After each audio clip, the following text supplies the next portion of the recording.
mú forí balẹ̀. Ọpẹ́ ló yẹ bàbá, ẹ bá dúpẹ́. Ọpẹ́ ló yẹ bàbá. Ọpẹ́ ló yẹ bàbá. Ọba tó dá mi sí jù ní mú forí balẹ̀. Ọpẹ́ ló yẹ bàbá.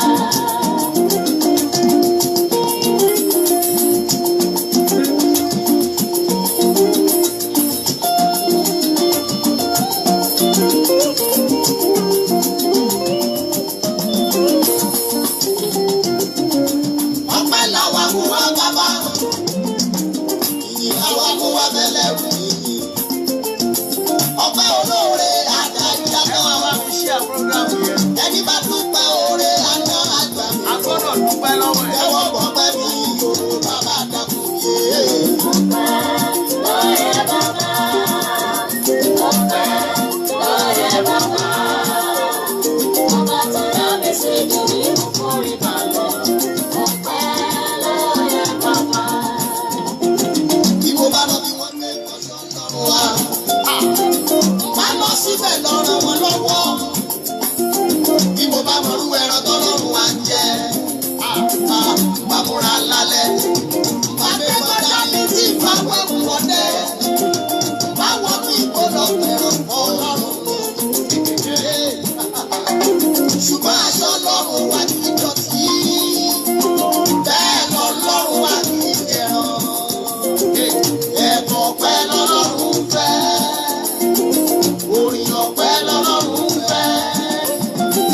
Ọlọ́run ayérayé ò wá gbọ̀pẹ́ mi lé. Ọpẹ́ ló yẹ bàbá. Ọpẹ́ ló yẹ bàbá. Ọba tó dá mi sí jù ní mú forí balẹ̀. Ọpẹ́ ló yẹ bàbá.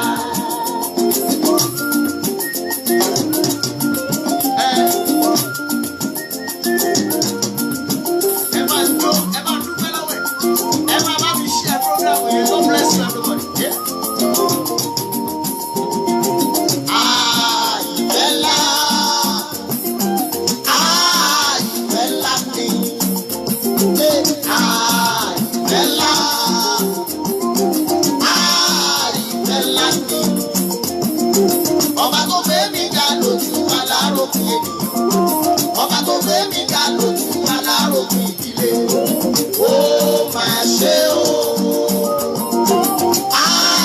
Ìfẹ́ ńlá ni. Ìfẹ́ ńlá ló ní sí mi. Ẹ̀yin bá lọ fẹ́ràn yín. Ẹ jẹ́ àjọ dúpẹ́ lọ́wọ́ ẹ̀ ìjọba.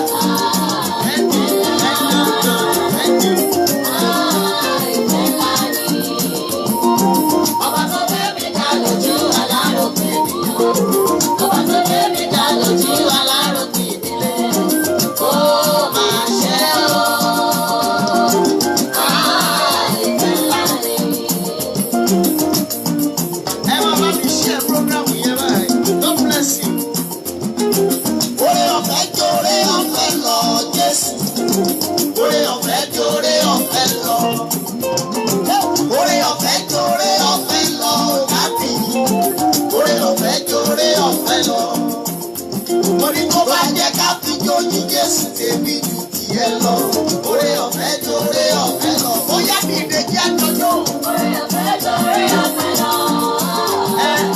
Oore ọ̀fẹ́ jóore ọ̀fẹ́ lọ. Oore ọ̀fẹ́ jóore ọ̀fẹ́ lọ. Oore ọ̀fẹ́ jóore ọ̀fẹ́ lọ. Tó bá jẹ́ ká fi jóyí Jésù tèmi jù tiẹ̀ lọ. Oore ọ̀fẹ́ jóore ọ̀fẹ́ lọ.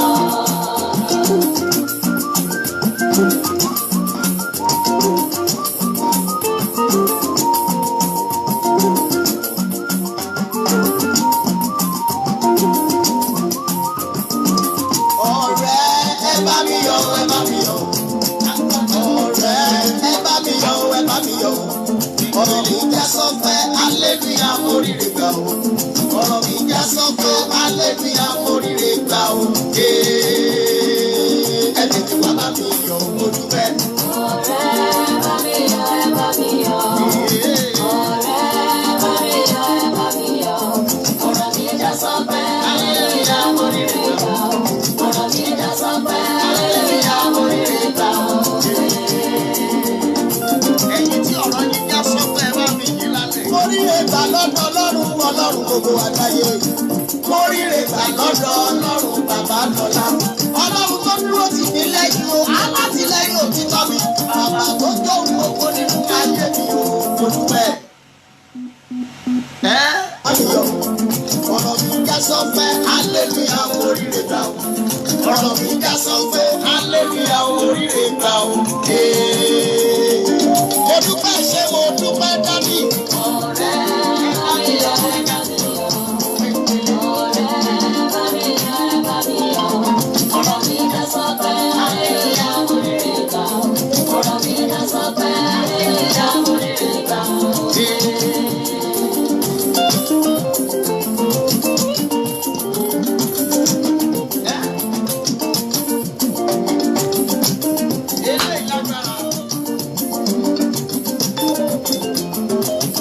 Bàbá pàṣọ ẹ̀gbọ́n mi yá, mo dúpẹ́. Bàbá pàṣọ ìdíjú ìyá lọ́rùn mi o, mo dúpẹ́. Ẹ̀gbọ́n mi ti tán, ara mi yẹ dìde ẹ bá mi yọ̀. Àbùkù mi ti tán, ara mi yẹ dìde ẹ bá mi yọ̀. Ará ilé mi àbèrè, ìgbéga ló ṣe yìí o. Máa ní bàbá bàbá bàbá ṣe. Ẹ̀gbọ́n mi ti tán, ara mi yẹ dìde ẹ bá mi yọ̀. Àbùkù mi ti tán, ara mi yẹ dìde ẹ bá mi yọ̀. Ará ilé mi àbèrè, ìgbéga ló ṣe yìí o. Máa ní bàbá.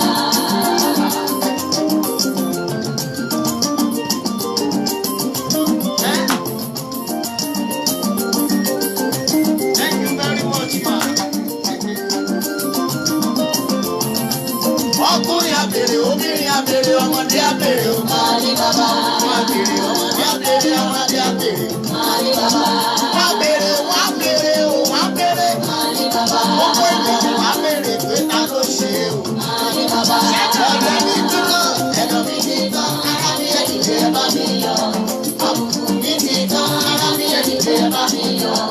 Ará ilé mi àbèrè, ìdílé ta ló ṣe yìí o. Máa ní bàbá. Èmi erùpẹ̀, aláìmoore. Èmi erùpẹ̀, aláìmoore. Oronú tilẹ̀ lóní o, mo mọ̀ pé wá sà. Èmi erùpẹ̀, aláìmoore. Èmi erùpẹ̀, aláìmoore. Oronú tilẹ̀ lóní o, mo mọ̀ pé wá. God bless you, David Tayo. Ìyá David Tayo náà. God bless everybody as I do it. Ẹ bá wá mi ṣe ẹ̀. Orí ẹ bá mi jó, ẹ bá mi dúpẹ́. Mo ti rẹ́ni ìdìrọ̀mọ́, mo rí Jésù mi ìdìrọ̀mọ́ o. Ẹyá. Ẹ bá mi jó, ẹ bá mi dúpẹ́. Mo ti rẹ́ni ìdìrọ̀mọ́, mo rí Jésù mi ìdìrọ̀mọ́ o. Lálẹ́ ìdìrọ̀mọ́ o, Jésù mi mo dìrọ̀mọ́. Lálẹ́ ìdìrọ̀mọ́ o, Jésù mi mo dìrọ̀mọ́. Alátìlẹ́yìn mi ló jẹ́ o. Nínú gbogbo wàhálà ńlá, nínú gbogbo achievement mi, Ọlọ́run ni bàbá mi ò lé. Ìbá mi jó, ìbá mi dúpẹ́. Mo ti rẹ́ni ìdìrọ̀mọ́, mo rí Jésù mi ìdìrọ̀mọ́ o. Dẹ́yìn, ìbá mi jó, ìbá mi dúpẹ́. Mo ti rẹ́ni ìdìrọ̀mọ́, mo rí Jésù mi ìdìrọ̀mọ́ o. Ẹ bá mi yìn Olúwa sẹ́yìn. Yìn Olúwa.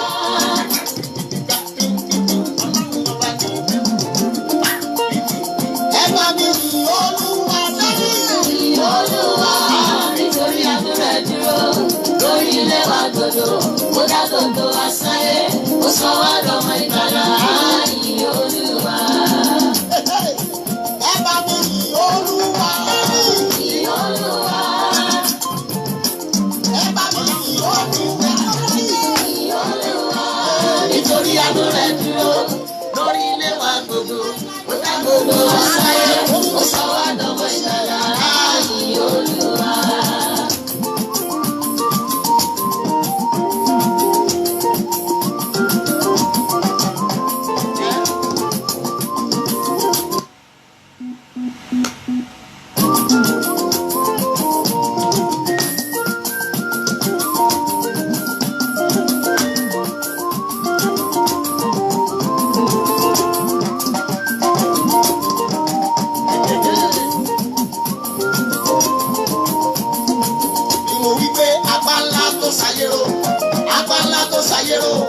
Ọlọ́run ìgbàlà mi o, apá ńlá tó sáyé o, Agbára tó ṣàyẹ̀rọ, agbára tó ṣàyẹ̀rọ, Ọlọ́run ìgbàlà mi o, agbára tó ṣàyẹ̀rọ. Agbára tó rà gbàmí padà o. Agbára tó gbé mi sókè o. Agbára o, agbára tó rà gbàmí padà o. Agbára tó ṣàyẹ̀rọ, agbára tó ṣàyẹ̀rọ, Ọlọ́run ìgbàlà mi o, agbára tó ṣàyẹ̀rọ. Agbára tó ṣàyẹ̀rọ, agbára tó ṣàyẹ̀rọ, Ọlọ́run ìgbàlà mi o, agbára tó ṣàyẹ̀rọ. Ẹ máa bá mi yẹ everywhere. Alágbára lọ́lọ́run mi. Alágbára lọ́lọ́run mi. Alágbára lọ́lọ́run mi. Alágbára lọ́lọ́run mi. Kí ló ṣe? Ó lànà sórí òkun. Owó ní Jẹ́ríkò lulẹ̀. Ó ní òkú ọjọ́ kẹrin dìde. Alágbára lọ́lọ́run mi. Ẹ bá mi kí. Alágbára lọ́lọ́run mi. Alágbára lọ́lọ́run mi. Ó lànà sórí òkun. Ẹ wá wo wọ́ndà owó dé. Jẹ́ríkò lulẹ̀.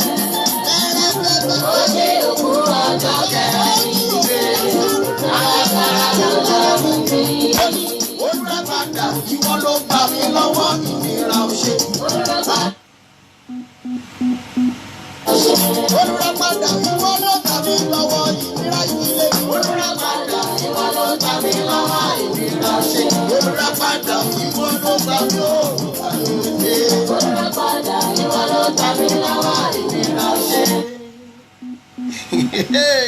Ọ̀nà ògbà. Ọ̀nà ògbà.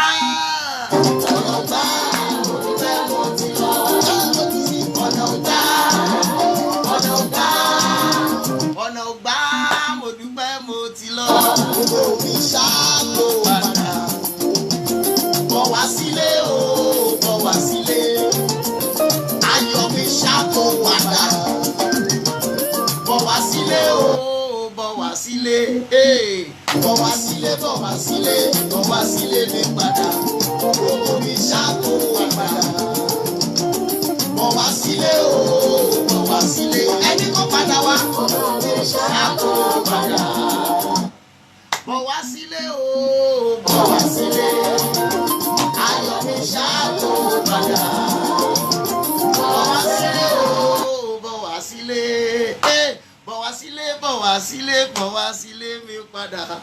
Ògo mi ṣáàkó padà. Bọ̀ wá sílé o, bọ̀ wá sílé. Ibẹ̀ yẹn lágbọ̀dé lálẹ́ ní agbára Ọlọ́run. O music yẹn ló jáde láti iléeṣẹ́ Word of Testimony Prayer Ministry láti ọ̀dọ̀ ọmọ yín Prophet Olúṣẹ́gun Philip Adémọ́lú. Ẹ jẹ́ tó bá di ọ̀la màá tún fún wa ní adùn rẹ̀ dáadáa, á gbọ́ dáadáa láti ìbẹ̀rẹ̀ títí dé òpin ní agbára Ọlọ́run. Mo kí gbogbo ọmọ Ọlọ́run tó ń wò mí ní alẹ́ yìí ní orúkọ Olúwa ó máa dára fún yín. Mọ́mí àti dádì lórúkọ Jésù mo ló máa dára fún yín. Ẹ jẹ́ kí a gbàdúrà orúkọ Jésù, orúkọ Jésù. Ọlọ́run tó dá àwọn òkè ìgbàanì, adúpẹ́ lọ́wọ́ yín púpọ̀ púpọ̀. Adúpẹ́ torí pé ń dá àwọn àdúrà, adúpẹ́ torí pé ń dá wa láre ní gbogbo ọ̀nà. Adúpẹ́ pé ó fi wá sílẹ̀ bẹ́ẹ̀ lẹ́ kọ̀ wá sílẹ̀. Ẹ̀yin ni Ọlọ́run láyé àti láéláé. Lẹ́yìn yín kò sí ẹlòmíì. Ẹ̀yin ni ọba, ẹ̀yin ni bàbá, ẹ̀yin ni ọ̀gá, lọ́gá mi. Ẹ̀yin ni ọ̀gá fún àwọn ọ̀gá, bàbá fún àwọn bàbá, Ọlọ́run fún àwọn Ọlọ́run, ẹ̀mí fún àwọn ẹ̀mí, wòlíì fún àwọn wòlíì, àlùfáà fún àwọn àlùfáà, àpọ́stélì fún àwọn àpọ́stélì.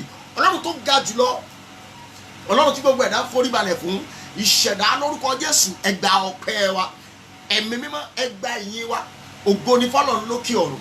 Lálẹ́ yìí ẹ̀mí mímọ́ sọ̀kalẹ̀ wa, Ọlọ́run darapọ̀ mọ́ wa, ẹ̀mí mímọ́ sọ̀kalẹ̀ wa, Ọlọ́run bá wa rìn papọ̀.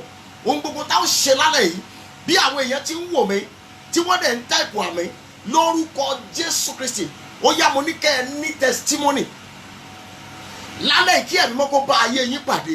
Ọlọ́run kó bá mi ṣe bẹ́ẹ̀, ògo ni fún Ọlọ́run lókè ọ̀run. Jésù Olúwa wa, àmín àmín àmín lórúkọ Jésù. mo kí gbogbo ọmọ Ọlọ́run ní alẹ́ yìí lórúkọ Jésù ó máa dára fún wa. Mọ́mí àti dáàdì lórúkọ Jésù mo ní yóò dára fún wa, ọkàn wa yóò sì balẹ̀ lórúkọ Olúwa. A ó ṣe àṣeyọrí rẹpẹtẹ. Èmi sọ torí pé mo jẹ́ wòlíì Ọlọ́run, kì í ṣe àṣeyọrí kékeré. Gbogbo wa pátá lórúkọ Jésù mo ní a ó ṣe àṣeyọrí rẹpẹtẹ, àṣeyọrí tó pọ̀ lórúkọ Jésù yóò sì wọnú àyànmọ́ wa. In the mighty name of Jesus. God bless you, Mami Mesha Olusegun. Miracle and blessing for you, ma. God bless you. Amen. Amen to your, amen to that prayer. God bless you, ma. You are lifted. God bless you. You are welcome. Gbogbo ẹ̀yin dẹ̀ wò mí ní àgbáyé, mo kí yín káàbọ̀ sínú program yìí ní alẹ́ ní orúkọ tí Bàbá tí Ọmọ tí Ẹ̀mí Mímọ́. Lórúkọ Jésù ẹ máa sọ testimony ìyanu àti ojú rere méjèèjì lórúkọ Jésù wọ́n wọlé wá bá yín pẹ̀lú ìrànlọ́wọ́ Ẹ̀mí Mímọ́. Ìyanu àti ojú rere mo ní méjèèjì yóò wọlé wá bá yín, ẹ ó sì rí àánú gbà, ọkàn yín yóò sì balẹ̀. Ògo ni fún Ọlọ́run lókè ọ̀run. Jésù Olúwa wa. Ẹ máa bá mi share program yìí lálẹ́ gan. Èmi gan fẹ́ kẹ́ ẹ share kẹ́yìn gan mọ̀ pé ìsọnù wọ̀ pé bọ́ọ̀ tí ẹ̀yìn mi mo yinra mi mo share program yìí lálẹ́. Torí lálẹ́ yìí ohun tí Ẹ̀mí Mímọ́ ní ká ṣiṣẹ́ lé lórí jẹ́ nǹkan tó ní agbára díẹ̀. Òun náà láti ṣiṣẹ́ lé lórí. Mo sì gba Ọlọ́run gbọ́ pé yóò fún wa ní testimony rẹpẹtẹ nínú program yìí ní alẹ́ yìí. Tí mo dẹ̀ mo gba Ọlọ́run bẹ́ẹ̀ pé ẹ̀yin tí ẹ̀ ń wò mí lálẹ́ yìí, mọ́mí àti dáàdì ẹ ó jẹ́ ìkan nínú àwọn èèyàn tó máa ní testimony ní alẹ́ yìí. In the name of Jesus. In the name of Jesus. Torí Ẹ̀mí Mímọ́ ní ká ṣiṣẹ́ lórí my problem, my God. Ìṣòro mi àti Ọlọ́run mi. Ṣùgbọ́n ká tó tẹ̀síwájú, before I go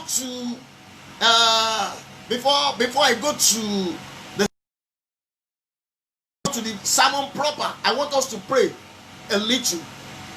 I want us to pray. Torí alẹ́ yìí a fẹ́ gbàdúrà gan. My problem, my God. Who is bigger?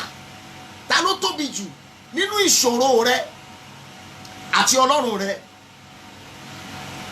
Mọ́mí àti dáàdì, ta ló tóbi jù nínú ìṣòro rẹ àti Ọlọ́run rẹ? Ṣé Ọlọ́run rẹ ló tóbi jù ní tàbí ìṣòro rẹ? Tonight we want to check it out. We want to check it out. A fẹ́ mọ̀ ẹni tó tóbi jù nínú ìṣòro wa àti Ọlọ́run wa. My problem, my God. We want to know who is bigger among your problem and your God. Between your God and your problem. Who is bigger? Ta ló tóbi jù nínú ìṣòro rẹ àti Ọlọ́run rẹ? That is where we are going tonight. That is where we are going tonight. But before we move further, I want us to pray. I want us to pray. Kí ni àdúrà àkọ́kọ́? Mọ́mí àti dáàdì ẹ dúpẹ́ lọ́wọ́ Ọlọ́run. Ọlọ́run mo dúpẹ́ pé ìṣòro yìí kò borí mi. Ẹni tó ní àdúrà yìí lè mọ̀mọ̀. Ṣùgbọ́n mo fẹ́ kẹ́ ẹ mọ̀ ìpín ẹ̀yin gẹ́gẹ́ lẹ́ni àdúrà yìí. I want you to appreciate God for the problem you are facing, because you've overcome the problem. That is why you are still existing. Ọlọ́run mo dúpẹ́ pé mo ti borí ìṣòro yìí. Ọlọ́run mo ṣe torí pé mo ti borí ìdánwò yìí. Ọlọ́run mo dúpẹ́ torí pé ó tó àkókò tí ìwọ Ọlọ́run yóò fi ara rẹ̀ hàn lórí ìṣòro mi. Ẹ pé Jésù, ó yàdúrà bẹ́ẹ̀. Orúkọ Jésù. Ẹ̀mí Mímọ́ Ọlọ́run tó dá àwọn òkè ìgbàanì. Ẹ̀mí Mímọ́ lórúkọ Jésù Kristi ti Násárẹ́tì. Ọlọ́run ó ṣe. Ẹ̀mí Mímọ́ ó ṣe. Ẹ̀mí Mímọ́ ó ṣe. Ẹ̀mí Mímọ́ ó ṣe. Ẹ̀mí Mímọ́ ó ṣe. Ẹ̀mí Mímọ́ ó ṣe o. Mo dúpẹ́ fún ìṣòro tí mò ń là kọjá. Mo dúpẹ́ tó ń pé ẹ̀yin Ọlọ́run yóò gba ògo. You are going to manifest yourself over my problem tonight. Ẹ máa dúpẹ́ lọ́wọ́ rẹ̀ gan. Ọlọ́run mo dúpẹ́ o torí pé ó yin ara rẹ̀ lógo lórí ìṣòro tí mò ń bá pàdé. Ẹ máa dúpẹ́ lọ́wọ́ rẹ̀ gan. Mọ́mí àti dáàdì ẹ máa share program yẹn kẹ́ ẹ máa dúpẹ́ lọ́wọ́ ẹ̀. Ẹ máa dúpẹ́ lọ́wọ́ rẹ̀ gan. Ẹ máa dúpẹ́ gan. Ẹ máa dúpẹ́ gan. Ọlọ́run tí ó gbé yín borí ìṣòro ọlọ́run tó máa gbé wa borí ìṣòro yẹn, ọlọ́run tí ò ní gbà kí ìṣòro yẹn ó borí wa, ọlọ́run tí ò ní gbà kí ọ̀tá ó mú wa, ọlọ́run tí ò ní gbà kí ayé ó mú wa, ọlọ́run tí ò ní gbà kí ẹran ara ó mú wa. Mọ́mí àti dádì ẹ máa dúpẹ́ lọ́wọ́ rẹ̀ gan. I want you to appreciate God tonight. ọlọ́run mo dúpẹ́, ọlọ́run mo dúpẹ́ o, ọlọ́run mo dúpẹ́ o, ọlọ́run mo dúpẹ́, ọlọ́run mo ṣe fún ìṣòro tí mò ń bá pàdé torí pé ẹ wò mí yè.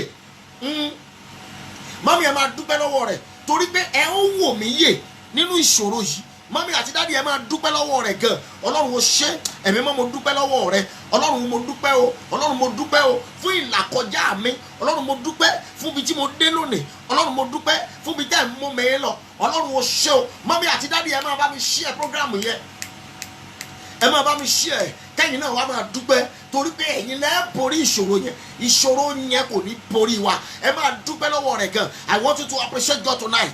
God, I appreciate you for the problem I'm facing because I'm going to be the winner.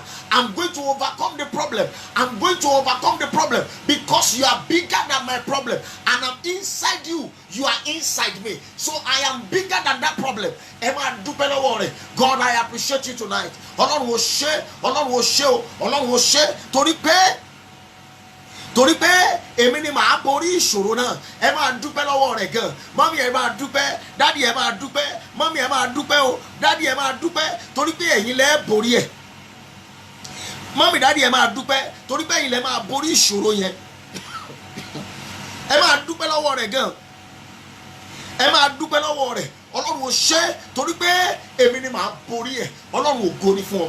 Jésù Olúwa wa, Jésù Olúwa wa. Mọ́mí àti dádì ẹ gbọ́ àdúrà ọpẹ́ ẹlẹ́ẹ̀kejì. ọlọ́run mo dúpẹ́ torí pé bí ìṣòro mi ti le tó bẹ́ẹ̀ ni ògo mi yóò ṣe tàn tó. ẹ̀yin tí ẹ bá lè ràn mí lọ́wọ́ láti bá mi interpret ẹ̀, God will bless you abundantly even more than your expectation. I want you to help me to interpret the prayer. ọlọ́run mo dúpẹ́ torí pé bí ìṣòro mi ti le tó bẹ́ẹ̀ ni ògo mi yóò ṣe pọ̀ tó. I want you to appreciate God for that. ọlọ́run mo dúpẹ́ torí pé bí ìṣòro mi ti le tó bẹ́ẹ̀ ni ògo tó. ẹ pé Jésù ó yá àdúrà bẹ́ẹ̀. orúkọ Jésù ẹ̀mẹ́mẹ́mọ́ o. ọlọ́run mo dúpẹ́ o torí pé bí ìṣòro mi ti le tó bẹ́ẹ̀ ni ògo mi yóò ṣe pọ̀ tó. ọlọ́run ó ṣe. I thank God for the strongness of my problem because you are going to elevate me more than that problem. ẹ máa dúpẹ́ lọ́wọ́ rẹ̀. ọlọ́run ó ṣe torí pé bí ìṣòro mi ti le tó bẹ́ẹ̀ ni ògo mi yóò ṣe pọ̀ tó. ọlọ́run ó ṣe, ọlọ́run ó ṣe o, ọlọ́run ó ṣe o, ọlọ́run ó ṣe, ọlọ́run ó ṣe, ọlọ́run ó ṣe, ọlọ́run mo dúpẹ́ torí bá ẹ gbé mi borí ìṣòro náà. I want everybody, if you can help me to interpret, I want you to interpret the prayer.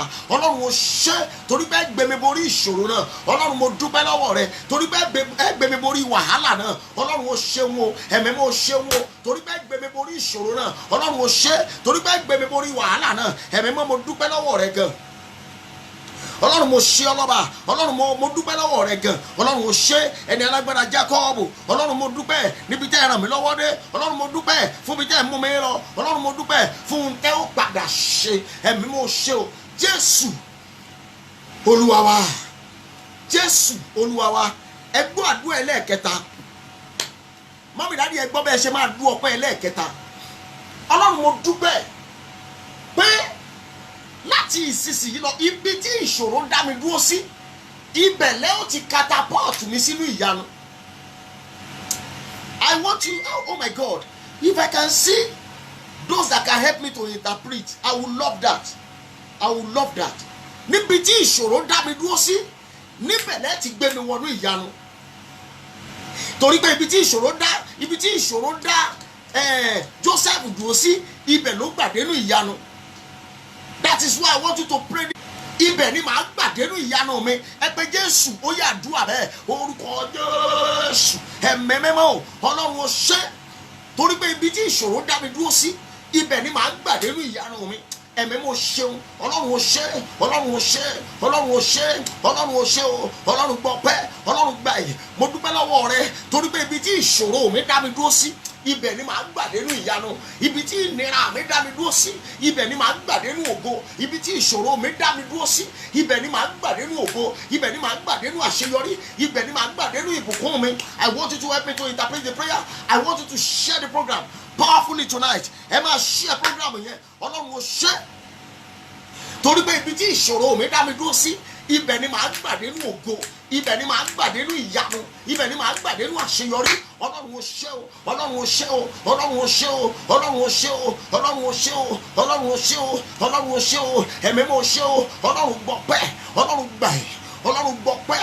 Ọlọ́run gbà yìí. Torí pé ibi tí ìṣòro mi dá mi dúró sí, ibẹ̀ ni màá gbà dénú àṣeyọrí. Ibẹ̀ ni màá gbà dénú ògo mi. Ọlọ́run ó ṣe. Ọlọ́run gbọpẹ́. Jésù Olúwa wa. Jésù Olúwa wa. God bless you. God bless you, my daughter. God bless you. Oyebande Oluwatumise. You are lifted in Jesus' name. Ẹ bá mi dúpẹ́ lọ́wọ́ ẹ̀ lẹ́ẹ̀kan sí. Ẹ dú ọpẹ́ ẹyọkan yìí.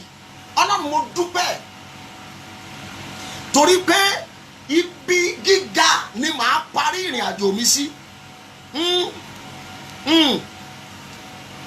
I don't know, maybe you understand what I'm saying.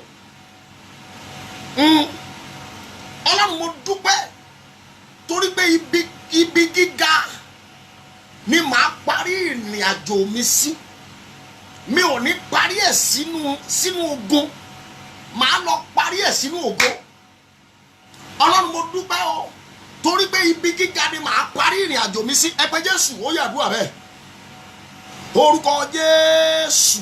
Ẹ̀mí mímọ́ o, Ọlọ́run ó ṣe o torí pé ibi gíga ni màá parí ìrìn àjò mi sí. Ẹlẹ́dàá mo dúpẹ́ lọ́wọ́ rẹ̀. Ọlọ́run ó ṣe o, Ọlọ́run ó ṣe o, Ọlọ́run ó ṣe o torí pé ibi gíga ni màá parí ẹ̀ sí. Ọlọ́run ó ṣe, Ọlọ́run mo dúpẹ́ lọ́wọ́ rẹ̀ torí pé ibi gíga ni màá parí ìrìn àjò mi sí. Ẹni alágbára Jákọ́bù, Ọlọ́run ó ṣe, Ọlọ́run ó ṣe o, Ọlọ́run ó ṣe o torí pé ibi gíga ni màá parí ìrìn àjò mi sí. Ọlọ́run mo dúpẹ́ lọ́wọ́ rẹ̀ torí pé ibi ògo ni màá parí ẹ̀ sí. Ibi àṣeyọrí ni màá parí ẹ̀ sí. Ibi ìrànlọ́wọ́ ni màá parí ẹ̀ sí. Ọlọ́run mo dúpẹ́ pé mi ò ní kú sí ìsàlẹ̀ yìí torí pé gbé mi wọ ibi gíga. Ọlọ́run ó ṣe o, Ọlọ́run ó ṣe o, ẹni alágbára Jákọ́bù ó ṣe o, àìkú ó ṣe o, àìsá ó ṣe o. Ọlọ́run mo dúpẹ́ torí pé ibi gíga ni màá parí ìrìn àjò mi sí. Ọlọ́run ó ṣe torí pé ibi ògo ni màá parí ẹ̀ sí torí pé ogun yóò ní parí mi sísàlẹ̀.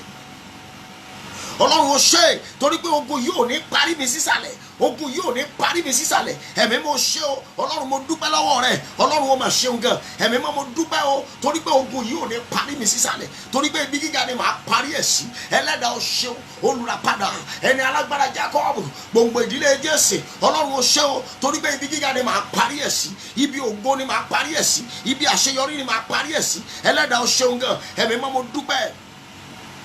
Ẹ̀mí mo dúpẹ́ o, ẹ̀mí mo ṣe o. Ọlọ́run gbọpẹ́, Ọlọ́run gbà yìí, Ọlọ́run gbọpẹ́, Ọlọ́run gbà yìí. Jésù Olúwa wa, Jésù Olúwa wa.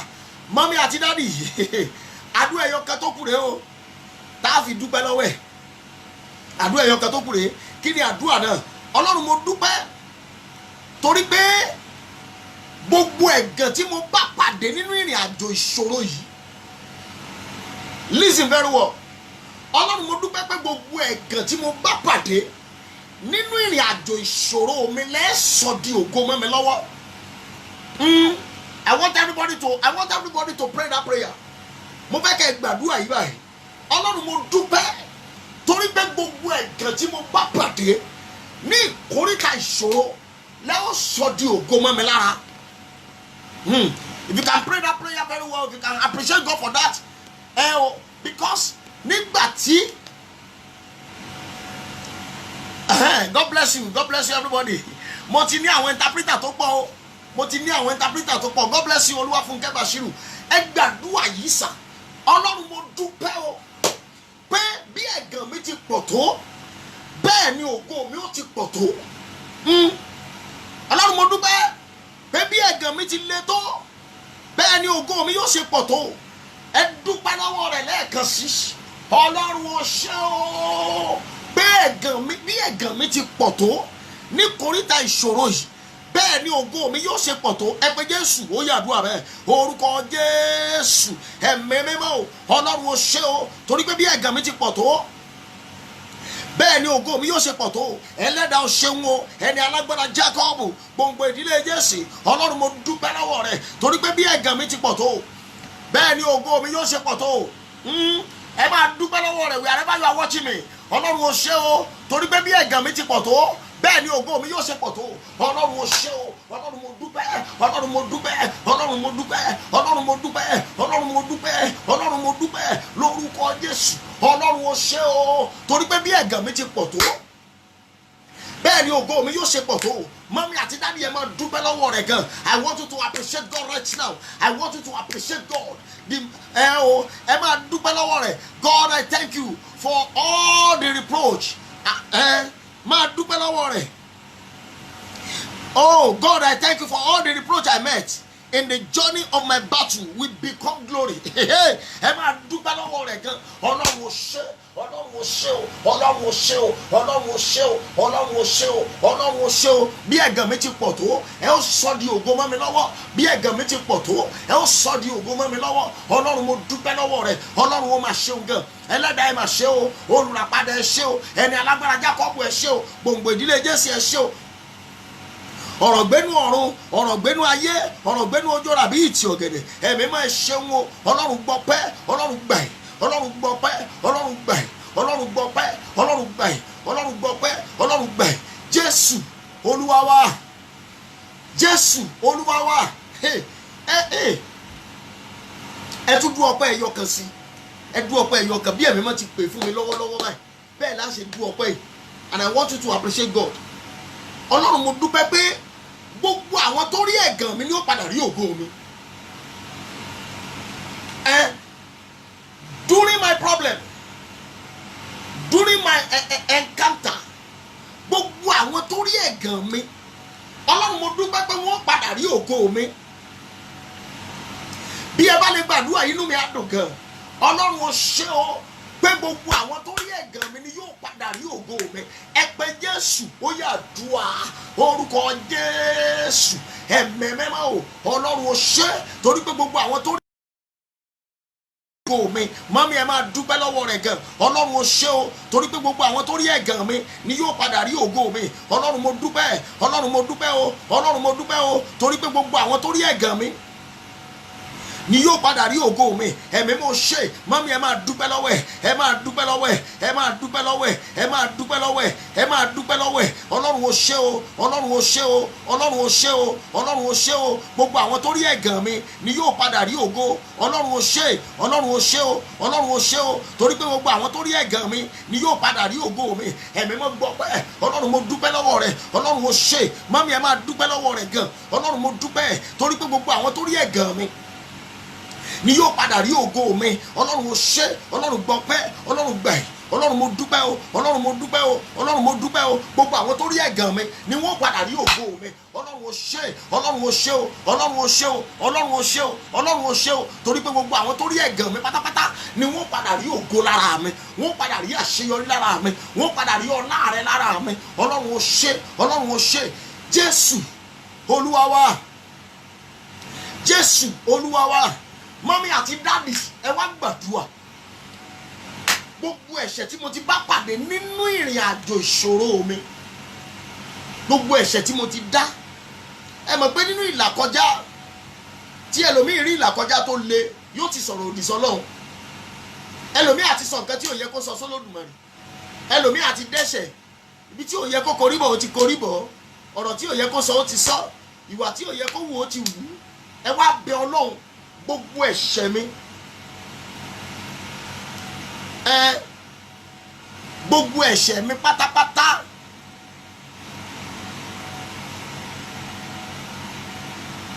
God bless you. Mo ti ní àwọn interpreter tó pọ̀ o. Gbogbo ẹ̀ṣẹ̀ mi pátápátá, ẹ̀mí mímọ́, ẹ̀mí mímọ́ ẹ dáríjì mi.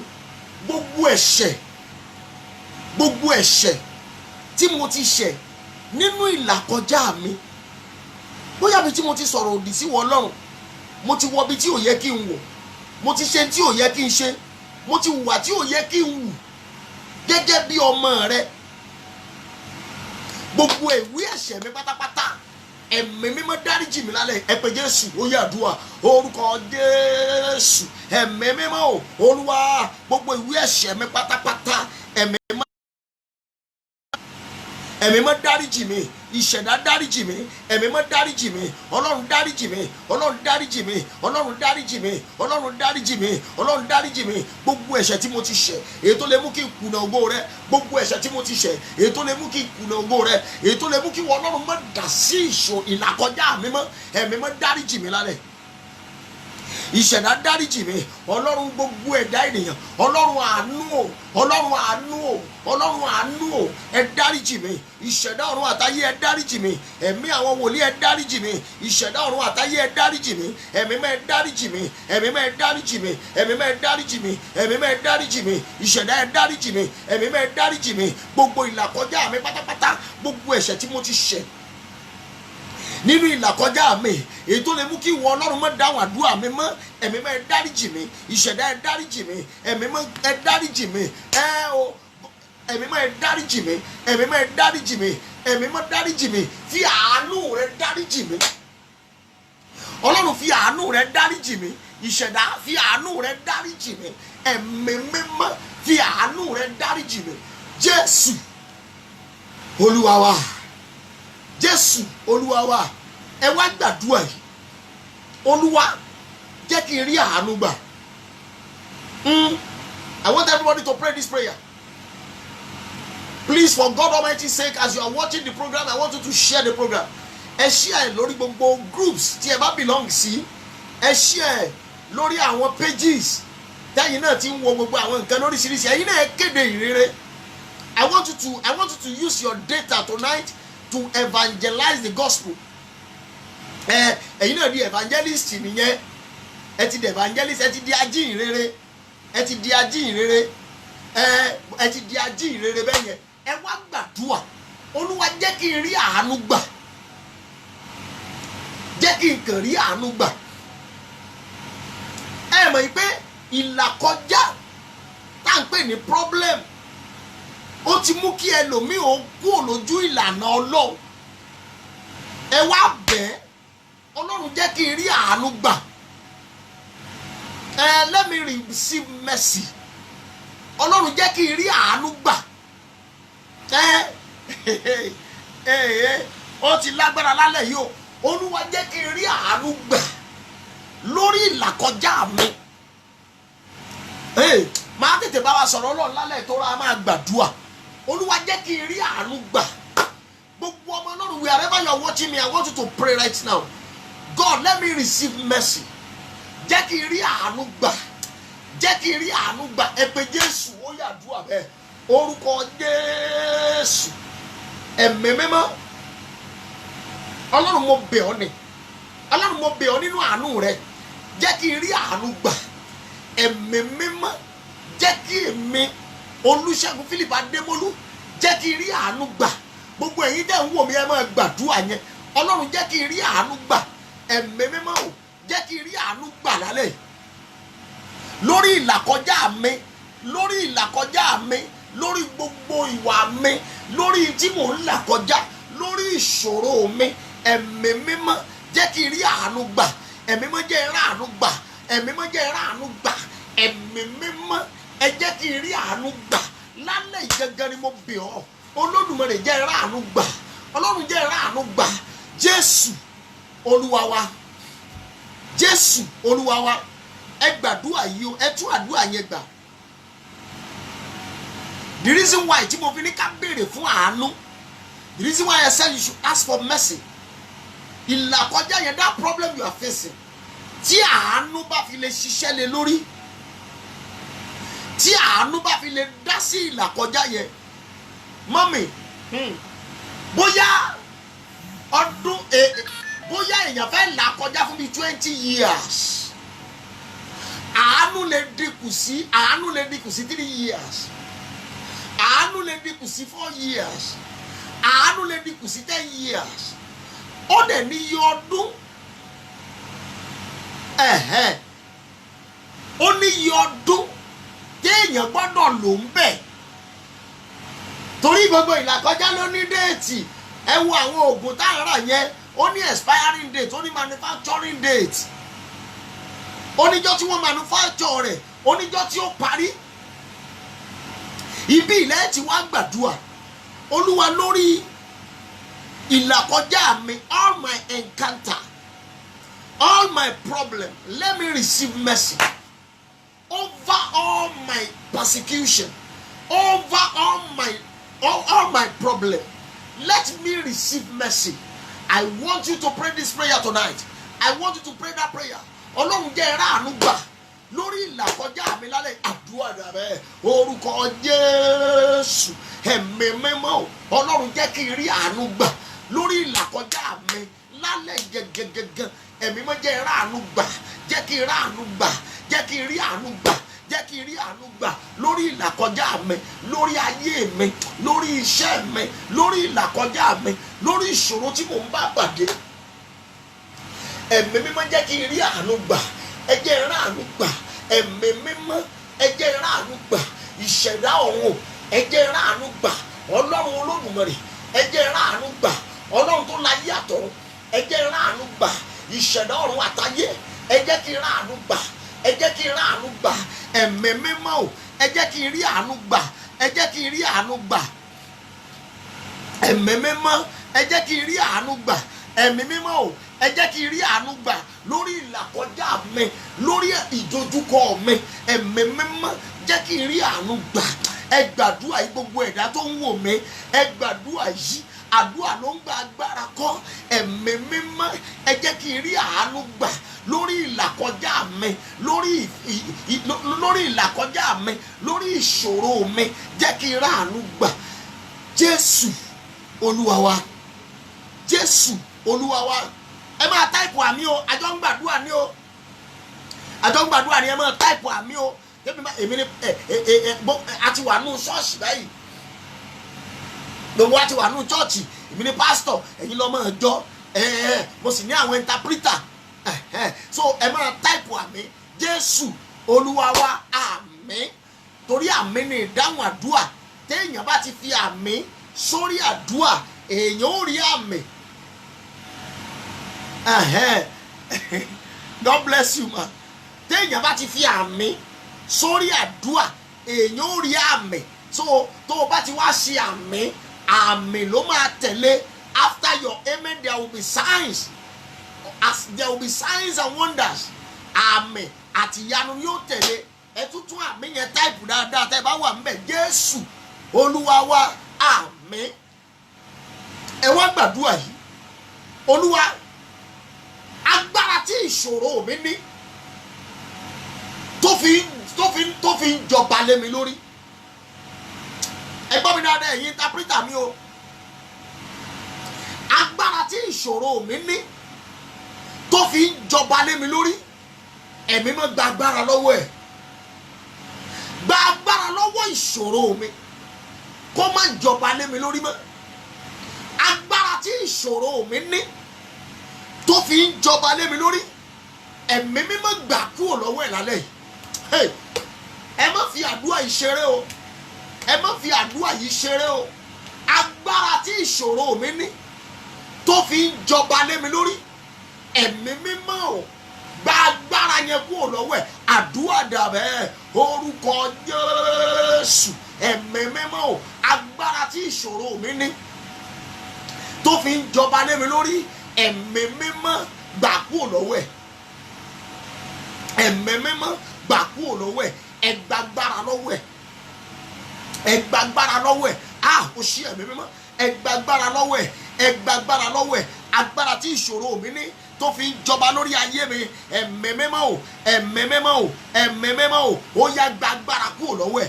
Gba agbára kúrò lọ́wọ́ ẹ̀. Gba agbára kúrò lọ́wọ́ ẹ̀. Gba agbára kúrò lọ́wọ́ ẹ̀. Gba agbára kúrò lọ́wọ́ ẹ̀. Gba agbára kúrò lọ́wọ́ ẹ̀. Gba agbára kúrò lọ́wọ́ ẹ̀. Gba agbára kúrò lọ́wọ́ ẹ̀.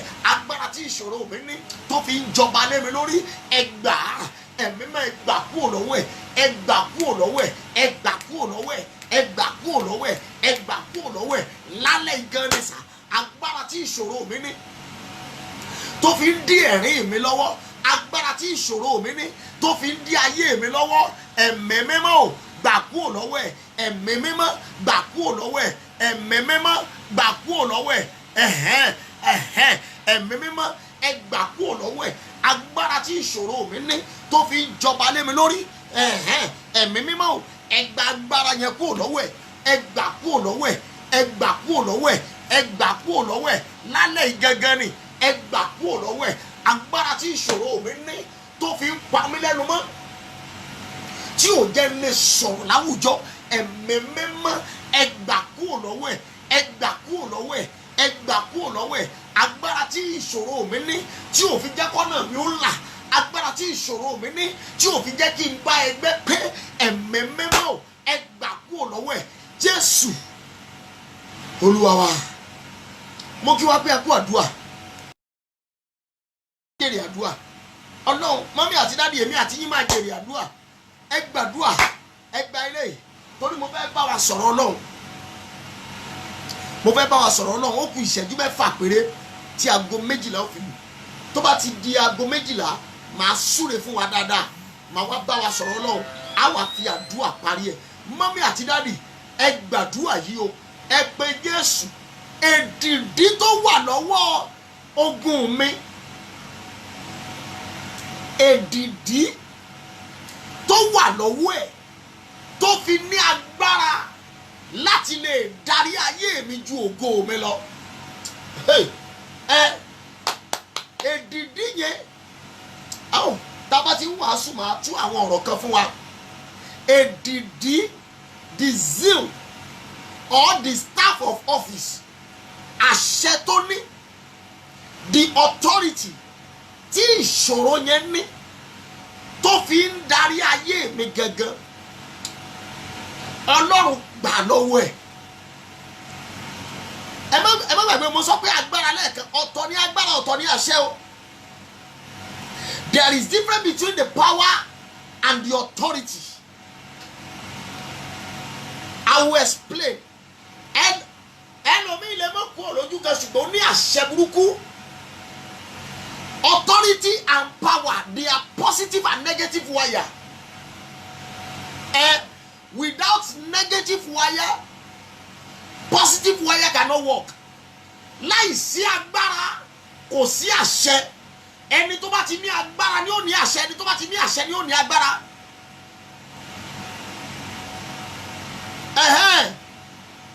God bless you. God bless you, my daughter. The zeal in the hand of my battle that is using to control my life, God, collect it. Èdìdí tó wà lọ́wọ́ ìṣòro mi tó wà lọ́wọ́ ogun mi tó fi ń darí ayé mi ọ̀run gbà lọ́wọ́ ẹ̀ ẹ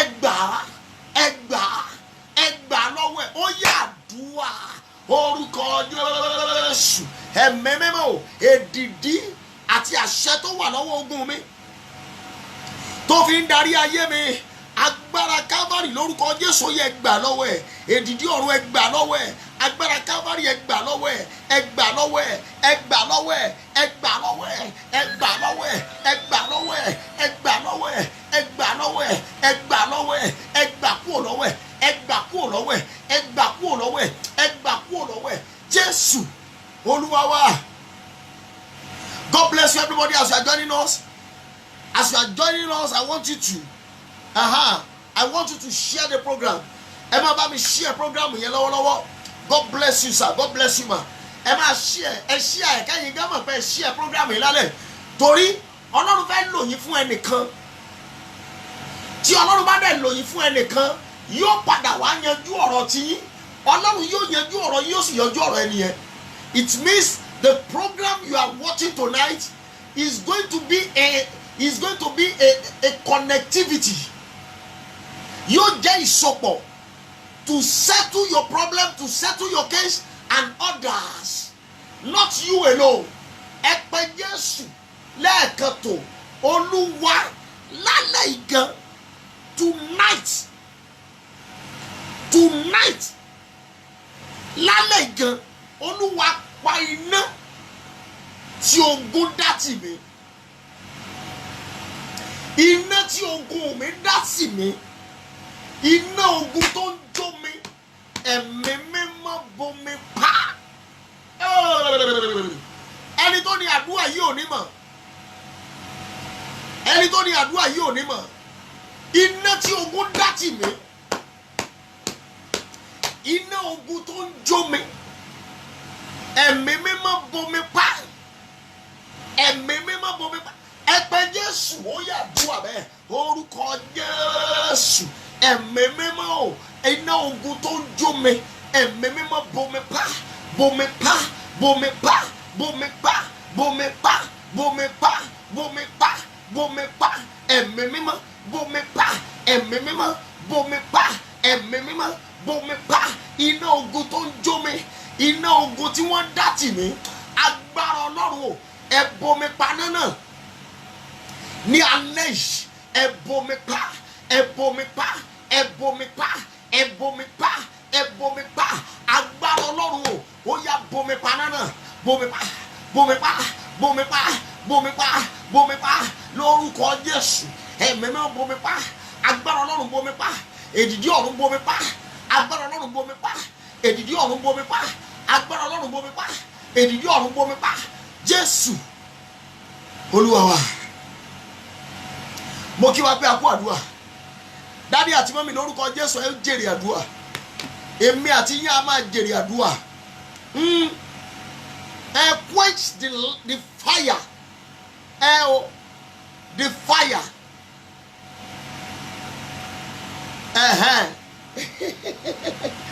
The fire.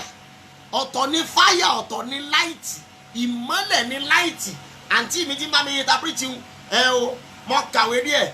Ìmọ́lẹ̀ ni light. Fire ni iná. Iná tí ogun dá tì mí. Ẹ wá gbàdúrà eléyìí.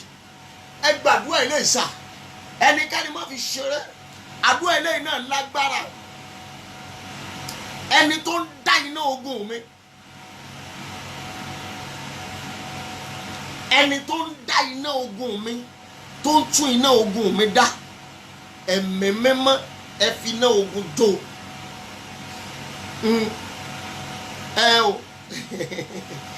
Ẹ gbàdúrà yẹn gan. Èdìdí àdúrà ni. Ṣaago 12 ó ti lù báyìí. 12 ti lù o. Ẹ jẹ́ ń súre fún wa, ṣùgbọ́n ẹ já sáré gbàdúrà yìí. Gbogbo ẹ̀yin tí mò ń wò lọ́wọ́lọ́wọ́ báyìí, mo máa súre fún yín. Ọlọ́run gbọ́. By the time I see your amen, I will be mentioning your name. Gbogbo ẹ̀yin dẹ̀ ń wò wá ní àgbáyé. I just want you to be typing your amen. Ẹni tó ń dá iná ogun mi, ẹ̀yin ọ̀run ẹ fi iná ogun pa. Ẹni tó ń dá iná ogun tì mí, èdìdí ọ̀run ẹ fi iná ogun pa. Ẹnikẹ́ni má fi ṣeré o. Ẹni tó ń dá iná ogun tì mí, ẹ̀yin ọ̀run o, ẹ fi iná ogun pa òun náà. Àdúrà yẹn nìyẹn. Mo fi Ọlọ́run bẹ̀ yín mọ́mí àti dádì ẹ má fi ṣeré o. Ẹni tó ń dá iná ogun tì mí, ẹ̀yin ọ̀run ẹ fi iná ogun pa. Ó yá àdúrà orúkọ Jésù. Ẹ̀mí mímọ́ o, ẹni tó ń dá iná ogun tì mí, èdìdí ọ̀run ẹ fi iná ogun pa. Ẹ fi iná ogun pa. Ẹ fi iná ogun pa. Ẹ fi iná ogun pa. Ẹ fi iná ogun pa. Ẹ fi iná ogun pa. Ẹ fi iná ogun pa. Ẹ fi iná ogun pa. Ẹni tó ń dá iná ogun tì mí, èdìdí ọ̀run ẹ fi iná ogun pa. Èdìdí ọ̀run ẹ fi iná ogun pa. Ẹni tó ń dá iná ogun tì mí, ó yẹ ẹ fi iná ogun pa. Ẹ fi iná ogun pa. Ẹ fi iná ogun pa. Ẹ fi iná ogun pa dànù. Ẹ fi iná ogun pa dànù. Ẹ fi iná ogun pa dànù. Ẹ fi iná ogun pa dànù. Ẹ fi iná ogun pa dànù. Ẹni tó ń dá iná ogun tì mí, èdìdí ọ̀run o, ó yẹ ẹ fi iná ogun pa.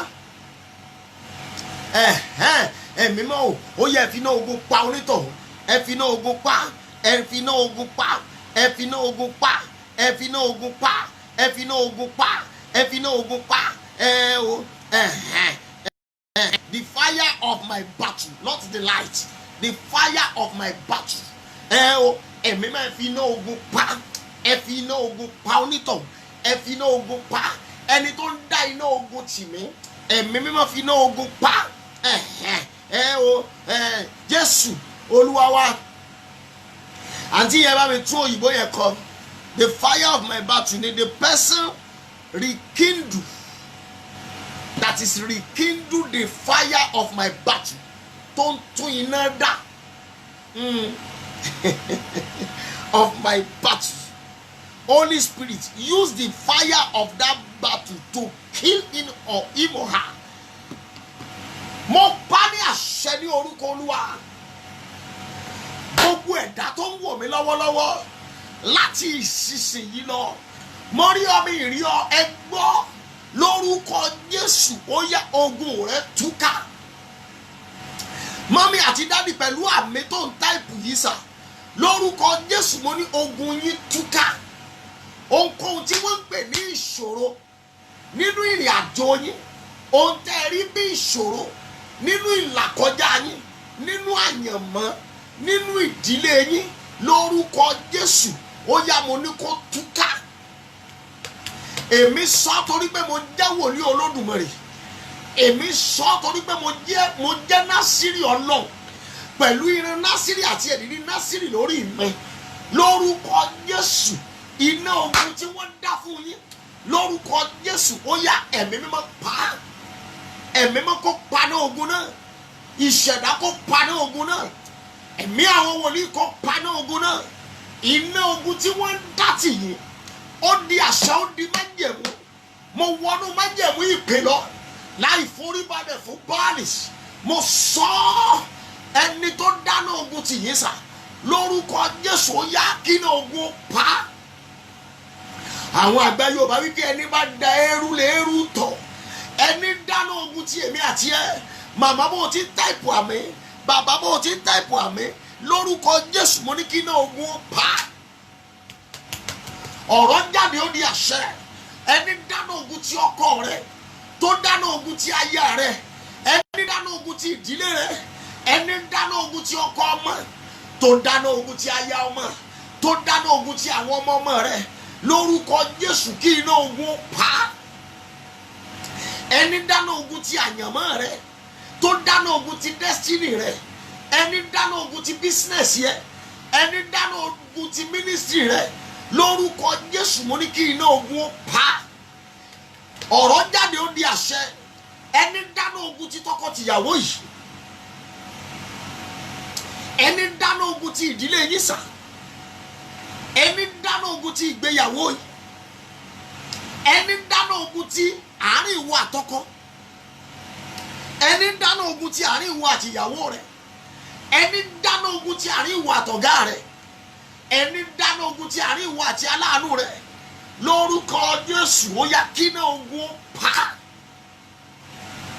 láti òní lọ ohun tó orí ìṣòro yẹn mọ́mí àti dádì bó ti ń ṣe ẹ̀ program yìí ohun tí wọ́n ń wò bí ìṣòro yẹn lórúkọ Jésù ó yá kó máa túká kó máa túká kó máa túká kó máa túká ó di àṣẹ ó di májẹ̀mú ìnira rẹ kó túká ìṣòro rẹ kó túká bí ogun rẹ ti le tó ó yá kíràwọ̀ rẹ ó tàn jù bẹ́ẹ̀ lọ màmá yóò táìpù àmì bọ̀dá yóò táìpù àmì mo ní bí ogun rẹ ti le tó kí ìràwọ̀ rẹ ó tàn jù bẹ́ẹ̀ lọ bí ogun rẹ ti le tó kí àṣeyọrí rẹ ó pọ̀ jù bẹ́ẹ̀ lọ bí ogun rẹ ti le tó kí ìgbédìde rẹ kó pọ̀ jù bẹ́ẹ̀ lọ bẹ́ẹ̀ ni o ayé ò gbọ́ nígbà tí Joseph tó ń ṣẹrú wọn gbúrò rẹ̀ nígbà tó ń ṣẹ̀wọ̀n ṣùgbọ́n nígbà tó débi ògo wọn gbúrò ẹ̀ gbogbo ìṣòro tó gbé ọ pamọ́ lórúkọ Jésù ó yá ògo gbé ọ jáde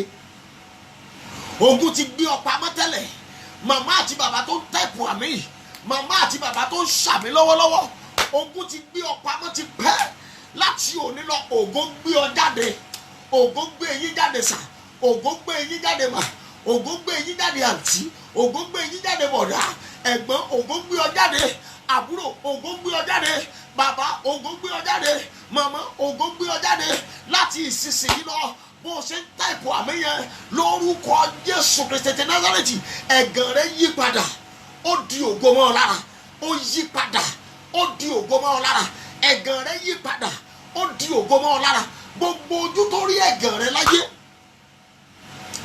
àti yóò táìpù àmì ó sì dùn mí tó ṣí ẹ prógrámù yìí torí táwọn ká bá wá padà rí pé òun worú prógrámù yìí tó ṣí ẹ pẹ̀lú wọ́n tún lè sọ ẹ́ di ọ̀tá mo fẹ́ kó ṣí ẹ dáadáa more than what you think more than your expectation more than what people expect you to do tonight mo sọ gbogbo ojú tó rí ẹ̀gàn rẹ gbogbo ẹ̀dá ènìyàn tó rí ẹ̀gàn rẹ mo wá times wọn by the number of your age bóyá 20 ní ọ́ iye ojú tó rí ẹ̀gàn rẹ mo times ẹ̀ mo multiply ẹ̀ by 20 bóyá 40 years ní èjì ẹ̀ gbogbo ojú tó rí ẹ̀gàn rẹ mo multiply ẹ̀ by 40 ó yá result multiplication yẹn ó yá kán wá rí ògo rẹ result multiplication yẹn sẹ́ẹ̀ mo ní kán wá rí ògo rẹ result multiplication yẹn mo ní kán wá rí ògo rẹ àṣẹ ọ̀run gorí ẹ̀ ìràwọ̀ rẹ tàn ìnira rẹ tán ògo rẹ farahàn ọ̀nà rẹ là àṣeyọrí rẹ dé nígbà tí Jùmọ̀kẹ́ Òrìṣàgbọ́nà kiri búrẹ́dì àwọn tó rí ẹ̀gàn rẹ pọ̀ ju iye àwọn wọ́n kéré sí iye àwọn tó rí ògo rẹ lọ àwọn tó rí ẹ̀gàn rẹ kéré àwọn tó rí ògo rẹ yóò pọ̀ jọjọ mo ní àwọn tó máa rí ògo rẹ yóò pọ̀ jọjọ àṣẹ gorí ẹ̀ bẹ́ẹ̀ ọ̀run ṣèdìdí ẹ̀ àánú yóò fọ̀ fún wa bí mo ti gbà fún ẹ̀yin èèyàn yìí ní ìlọ́po 100 kó rí bẹ́ẹ̀ fẹ́mi náà bí mo ti gbà fún yín mo rí kó rí bẹ́ẹ̀ fẹ́mi náà àṣẹ gorí ẹ̀ bẹ́ẹ̀ gbogbo ọ̀nà tó o ti gbà ṣubú láyé màmá yẹn táìpù àmì yìí o if you are watching this program and you've not shared the program I want you to share it right now gbogbo ọ̀nà tó o ti gbà rí ìṣubú ní ìlọ́po 100 rẹ̀ ó yá lọ rí ìdìde lọ rí ìdìde lọ rí ìdìde gbogbo ọ̀nà tó o ti gbà rí ìṣubú láyé ó dùn mí ó dẹ̀ ń wo program yìí ó dẹ̀ táìpù àmì lórúkọ Jésù ó yá lọ rí ìgbédìde àṣẹ ọ̀run gorí ẹ̀ àṣẹ ọ̀run ṣèdìdí ẹ̀ bẹ́ẹ̀ ló máa rí ó ti rí bẹ́ẹ̀ kò ní yí padà ẹni tó bá lọ máa yí padà kí ikú ó pa èdìdí ọ̀run dì bẹ́ẹ̀ àṣẹ ọ̀run gorí ẹ̀ ògo ni fọ́lọ́run lókè ọ̀run Jésù Olúwa wa àmín àmín àmín lórúkọ Jésù mo kí gbogbo ọmọ Ọlọ́run pé ẹ kú àdúrà lórúkọ Jésù ẹ gbàgbọ́ mọ́mì torí pé ẹ ti ẹ̀ wo prógrámù ìlálẹ̀ yìí lórúkọ Jésù ẹ ó jèrè àdúrà èmi sọ torí pé mo jẹ́ wòlíì Ọlọ́run lórúkọ Jésù mo lẹ́yìn máa jèrè àdúrà in the name of Jesus in the mighty name of Jesus ẹ jẹ́ kí n sáré bá wa sọ̀rọ̀ láàrin ìṣẹ́jú díẹ̀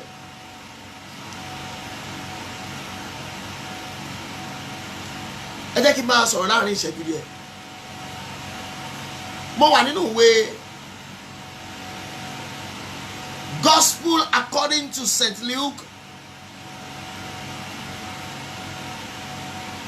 Gospel according to St. Luke Luke chapter 18 Luke chapter 18 from verse 1 to 7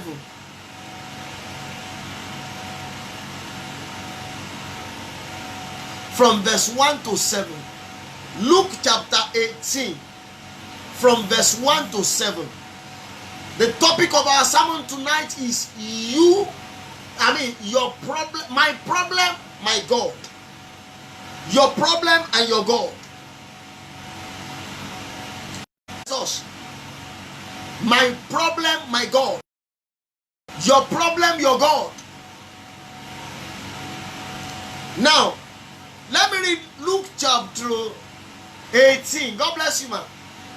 Luke chapter 18, verse 1 to 7. If you are there with your Bible, I would like you to take your Bible as well. I will read it in Yoruba and English. Luke chapter 18, from verse 1 to 7. Ó sì pa òwe kan fún wọn nítorí èyí yìí pé ó yẹ kí a máa gbàdúrà nígbà gbogbo kí a má sì ṣàárẹ̀. Wípé onídàájọ́ kan wà ní ìlú kan tí kò bẹ̀rù Ọlọ́run, tí kò sì ṣe ojúsàájú ènìyàn. Opó kan wà nínú ìlú náà, ó sì tọ̀ wá wípé gbẹ̀san mi lára ọ̀tá mi, kò sì sú sí nígbà kan ṣá. Ṣùgbọ́n níkẹyìn ó wí nínú ara rẹ̀ pé bí èmi kò tilẹ̀ bẹ̀rù Ọlọ́run, tí èmi kò sì ṣe ojúsàájú ènìyàn, ṣùgbọ́n nítorí tí opó yìí ń yọ mí lẹ́nu, èmi ó gbẹ̀san rẹ̀ kí ó má bàa fi ní wíwá rẹ̀ nígbà gbogbo ń dá mi lágara. Olúwa sì wí pé ẹ gbọ́ bí aláìṣòtítọ́ onídàájọ́ ti wí. Ọlọ́run kì yóò wá gbẹ̀san àwọn àyànfẹ́ rẹ̀ tí ń fi ọ̀sán àti òru kígbe pè é, tí ó sì mú sùúrù fún wọn. Luke chapter 18 from verse 1. Luke chapter 18 from verse 1 to 7. Let me quickly read it in English. And he spake a parable unto them to this end, that man ought to pray and not faint, saying, there was in a city a judge, which feared not God, neither regarded man. And there was a widow in that city, and she came unto him, saying, avenge me of my adversary. And he would not for a while. But afterward, he said within himself, though I fear not God, nor regard man, yet because this widow troubleth me, I will avenge her, lest by her continual coming she wearied me. And the Lord said, hear what this unjust judge said. And shall not God avenge his own elect, which cry day and night unto him, though he bear not with them? Ẹgbọ́ ìwọ ìṣòro rẹ àti Ọlọ́run. Mommy àti daddy, ẹgbọ́ mi o. Your problem and your God. My problem and my God. Let me start from this place. Tori, this is part 1. Tomorrow we are going to talk about part 2. On Friday we will talk about part 3. Listen to me very well, everybody. Your problem is very powerful, and your God is more powerful. Listen very well, o. Ìṣòro rẹ ní agbára. Bẹ́ẹ̀ ni Ọlọ́run rẹ ní agbára jùlọ.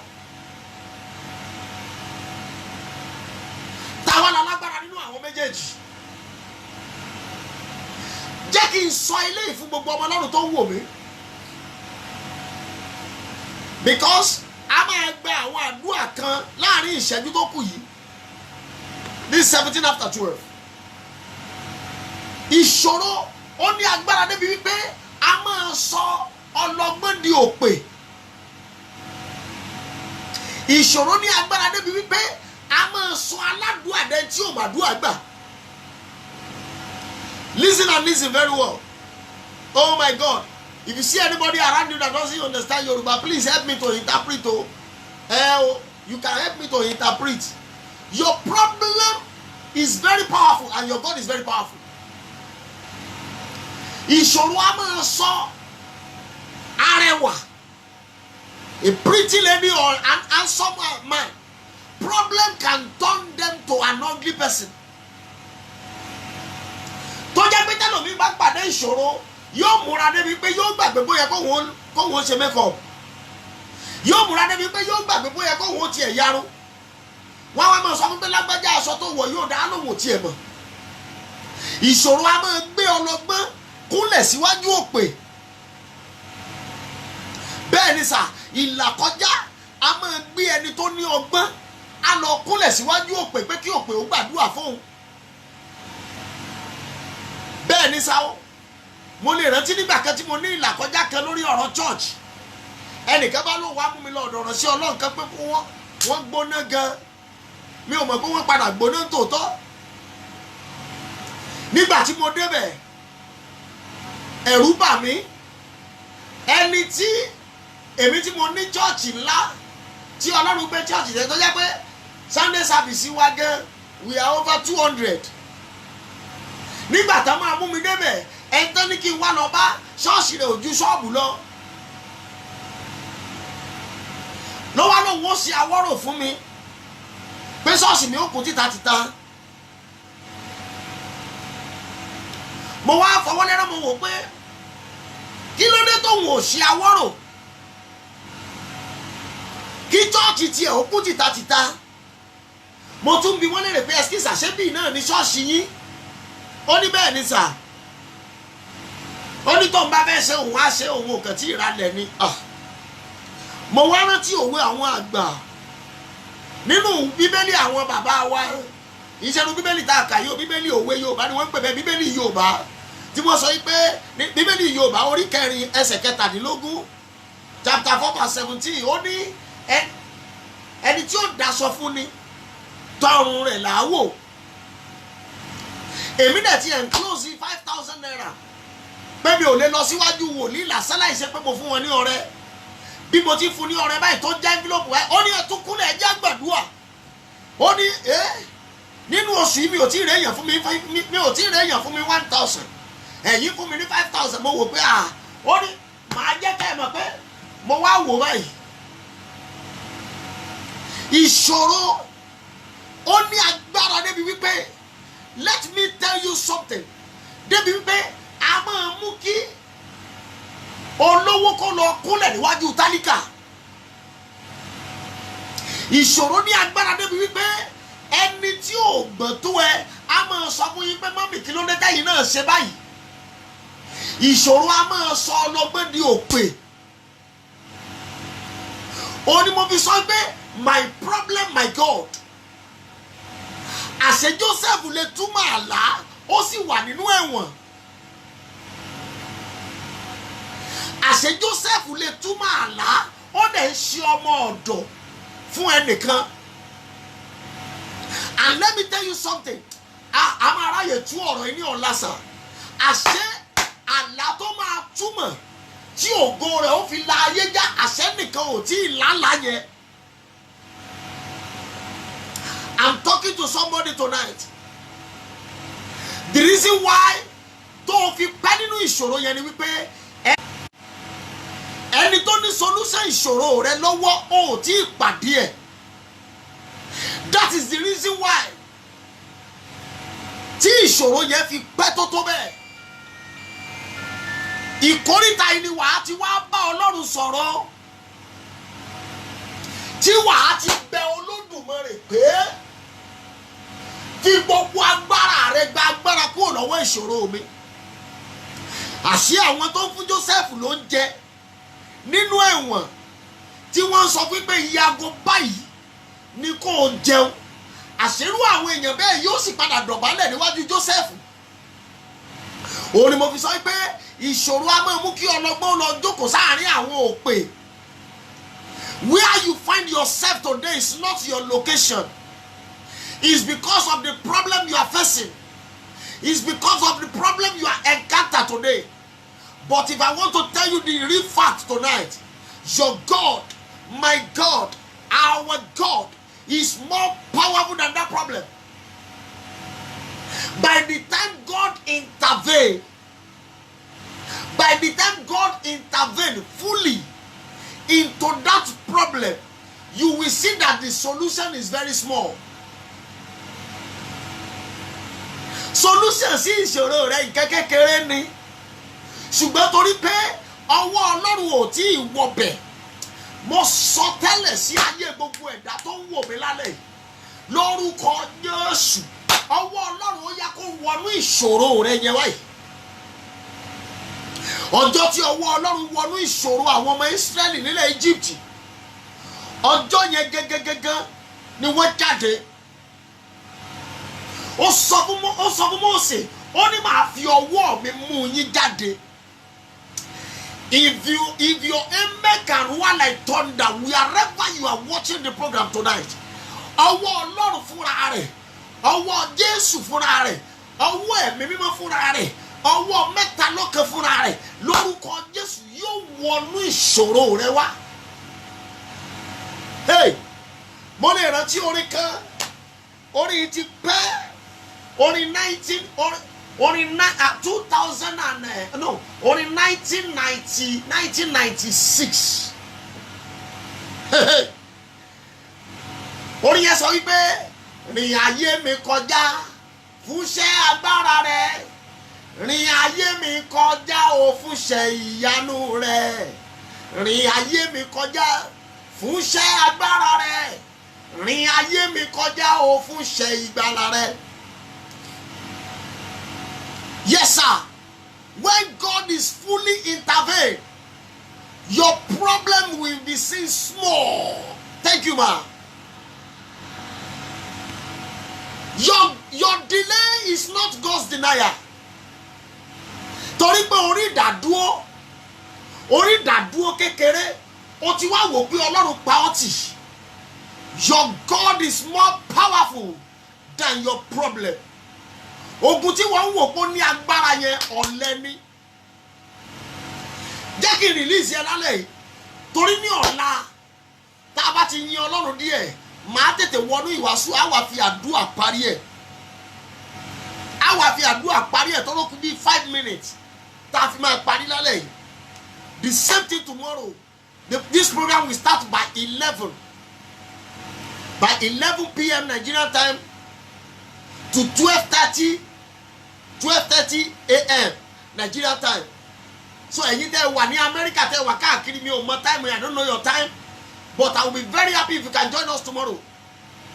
My problem, my God. Your problem, your God.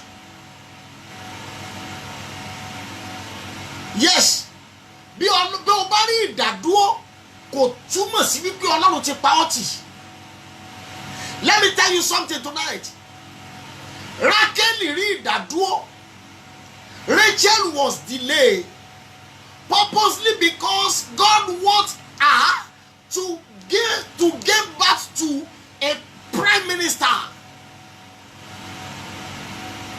Kálọ̀ ń lọ kọ́kọ́ lọ bímọ ni. Mọ́mí àti dádì ẹ gbọ́ mi dáadáa o. Òun ni yóò bí Rúbẹ́nì, ẹni tí bàbá rẹ̀ gégùn fún pé kò ní tayọ. Ẹ má gbàgbé pé òun ni wọ́n kọ́kọ́ fẹ́. Bẹ́ẹ̀ ni sà, òun gẹ́gẹ́ ni Jacob kọ́kọ́ fẹ́ is the first lady that Jacob saw to marry, Rachel. But let me tell you something. Ọlọ́run mọ̀ n tó ṣe tó fi jẹ́ ká lọ mú Leah. Leah tí wọ́n wá lọ mú yẹn sà, òun ló jẹ́ kí Leah tí wọ́n mú yẹn, òun ló lọ bí ẹni tí wọ́n gégùn fún pé kò ní tayọ. Òun ló lọ bí ẹni tí wọ́n gégùn fún pé nínú ìbínú rẹ̀ kò ní délẹ̀ ìlérí. Ẹ wá wò ó. Rachel ló wá bí Joseph, the first prime minister in the Bible. Rachel ló bí Benjamin. Nínú ìdílé Benjamin láti rí ọba àkọ́kọ́ nílẹ̀ Israeli. Nínú ìdílé Leah, àwọn ọmọ tí Leah bí láti kọ́kọ́ rí ẹni àkọ́kọ́ tí bàbá rẹ̀ gégùn fún pé kò ní tayọ. And let me tell you something tonight. Because you are delayed, you don't know the reason why God delayed you not to give birth now. You don't know the reason why God delayed. God withhold your fallopian tube because He don't want you to give birth to a troublesome child, to a rebellious child. But now you are blaming God that this problem is too much for me. And God knows the reason why He delays you. Let me tell you tonight. Ọlọ́run ní agbára ju ìṣòro rẹ lọ. Ọlọ́run ní agbára ju wàhálà rẹ lọ. Ẹ jẹ́ kí n release wa ọjọ́ ti lọ. Ó kù ìṣẹ́jú méjì péré. Mọ́mí àti dádì ní ọ̀la màá wá bá wa sọ̀rọ̀ lórí part 2. Your problem, your God. My problem, my God. Our problem, our God. It means we need to consult our God to settle this case. We need to consult our God. Don't relax. The more you pray, the more you empower your prayer, and the more you empower the answer to your prayer. The more you pray, the more you empower your God. The more you pray, the more you empower your testimony. But let me tell you, as I'm looking at you now, you are relaxing. You don't even want to pray again. You don't even want to fast again. But let me tell you something. Your God is more than your problem. Ẹ jẹ́ gbàdúrà ẹyọ kan. Olúwa, gbogbo agbára rẹ ni kó fi àjùlọ hàn ìṣòro mi. Ẹ̀yin tẹ́ bá mi interpret tẹ́ bá ti kú o ńbẹ̀. Ẹ bá mi interpret eléyìí o. Fi gbogbo agbára rẹ fi àjùlọ hàn ìṣòro mi. Fi agbára rẹ fi àjùlọ hàn ìṣòro mi lálẹ́ yẹn pé Jésù ó yá àdúrà bẹ́ẹ̀. Orúkọ Jésù ẹ̀mí mímọ́ o. Olúwa, fi agbára rẹ fi àjùlọ hàn ìṣòro mi. Fi agbára rẹ fi àjùlọ hàn ìnira mi. Fi agbára rẹ fi àjùlọ hàn ìṣòro mi. Ọlọ́run ṣe bẹ́ẹ̀. Fi agbára rẹ fàjùlọ hàn. Fagbára rẹ yanjú ẹ̀. Fagbára rẹ yanjú ẹ̀. Fagbára rẹ yanjú ẹ̀. Fagbára rẹ yanjú ẹ̀. Fagbára rẹ yanjú ẹ̀. Fagbára rẹ yanjú ẹ̀. Fagbára rẹ yanjú ẹ̀. Fi agbára rẹ yanjú ẹ̀. Fi agbára rẹ yanjú ẹ̀. Ẹ̀mí mímọ́ o. Fi agbára rẹ yanjú ẹ̀. Jésù Olúwa wa, mo gbàdúrà ní orúkọ tí Bàbá tí Ọmọ tí Ẹ̀mí mímọ́ lálẹ́ ìmọ́mí àti dádì, mo sọ pẹ̀lú ìrànlọ́wọ́ Ẹ̀mí mímọ́, ìṣòro rẹ kó sọ agbára nù, ìnira rẹ kó sọ agbára nù, gbèsè rẹ kó sọ agbára nù. Mo sọ pẹ̀lú ìrànlọ́wọ́ Ẹ̀mí mímọ́. Bẹ́ẹ̀ ni sà. Olúwa, mo sọ láti ìsinsìnyí lọ pẹ̀lú agbára àṣẹ, pẹ̀lú agbára ìpè tí Ọlọ́run fi gbé ọ̀run àti ayé ró, tó fi àjùlọ hàn Fáráò, tó fi àjùlọ hàn Nebukadnesari, tó fi àjùlọ hàn Hẹ́rọ́dù. Lálẹ́ yìí kí ilẹ̀ ò tó mọ́ lórúkọ Jésù, ọ̀run fi àjùlọ hàn ìṣòro rẹ. Àṣẹ gorí ẹ̀bẹ̀. Ògo ni f'Ọlọ́run lókè ọ̀run. Ògo ni f'Ọlọ́run lókè ọ̀run. Jésù Olúwa wa, àmín àmín àmín lórúkọ Jésù. Mo kí gbogbo ọmọ Ọlọ́run pé a kú àdúrà. Lórúkọ Jésù yóò dára fún wa. A ó jèrè àdúrà. Mo kí gbogbo ẹ̀yin èèyàn tí ẹ wò wá lálẹ́ yìí. Ẹ já tún pàdé ní alẹ́ ọ̀la lágbára Ọlọ́run. Ní alẹ́ òní by 11 p.m. to 12:30 a.m. Nigerian time. Let's meet again. Gbogbo ẹ̀yin tẹ̀lé share program. Mo appreciate Ọlọ́run fún ayé yín. Ẹ̀yin náà ìránṣẹ́ Ọlọ́run ni yín. Pẹ̀lú bẹ́ẹ̀ ṣe share, as you share the program, you are a minister of God as well, because you spread the gospel. Àwọn kan polówó COVID-19, àwọn kan polówó wàhálà, wọ́n polówó àwọn tó kú, but àwọn polówó ìhìnrere. Ní orúkọ tí Bàbá tí Ọmọ tí Ẹ̀mí lórúkọ Jésù yóò dára fún wa. A ó tún pàdé ní alẹ́ òní ní agbára Ọlọ́run. It shall be well with you in Jesus' name. God bless you everybody. As you share the program and watch the program tonight, you are lifted more than your expectation. In the name of Jesus, and so shall it be. God bless you all. Let's share the grace in fellowship. May the grace of the Lord Jesus Christ, the love of God, and the sweet fellowship of the Holy Spirit be with us now and forevermore. Amen. Surely, goodness and mercy shall follow us all the days of our life, and we shall dwell in the house of the Lord forever and ever. Amen. Amen. Amen. God bless you all. Thank you very much. Have a wonderful night. Have a wonderful evening. Have a wonderful morning. Have a wonderful afternoon. Have a wonderful destiny. Have a wonderful everything. You are lifted in Jesus' name. I love you so much, but God loves you more than I do. Till we meet again by 11 p.m. tonight to 12:30 a.m. Nigerian time. It shall be well with you in Jesus' name. God bless you. Bye.